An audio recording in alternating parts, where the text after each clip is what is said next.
اول حاجه انا شايف ان بالنسبه لي انا كانت صدمه، يعني حاسس ان القرآن عمل للصحابه هو انه غير المفاهيم اصلا.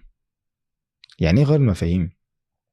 عارف لما تكون بتنزل ويندوز جديد، يعني هو ابلكيشن او حاجه بيقرا الحاجه بقراءه تانية تماما تماما.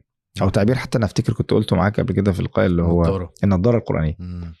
هو كمان عايز اقول ايه، هو اعمق كمان من فكره النضاره. هو جهاز مفاهيمي جواه خلاه ينظر للسماء وللناقه وللمؤمن وللناس وللارض بصوره مختلفه تماما. عمل له صدمه من اول من انا، يعني من انا ومن الناس وايه دوري واللي بيموت وده ايه تعريف ده كله. قعد له تعريف كل حاجه صح.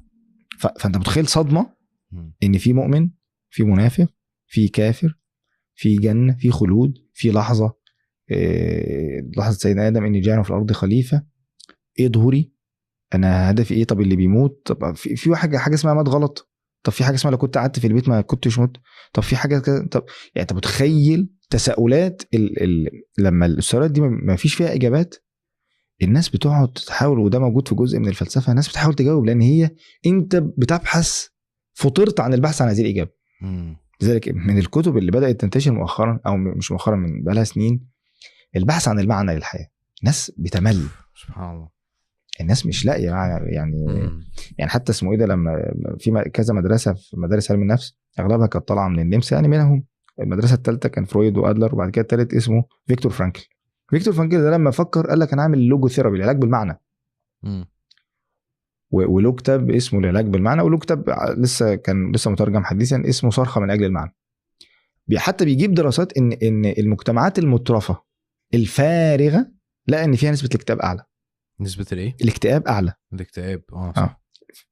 وعمل استبيانات كتير بارقام كتير، اللي عايز يرجع للكتاب يعني لقى ان الناس دي مش عارفه هي عايزه ايه، فبيحصل حاجه، في حاجه ناقصه.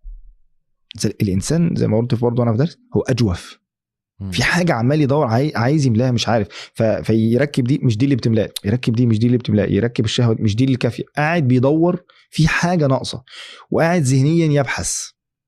القرآن بقى لما نزل على الصحابه، تخيل فجأة جات لك الاجابات دي، شيء عجيب جدا، غيرت لك كل حاجه، صدمه.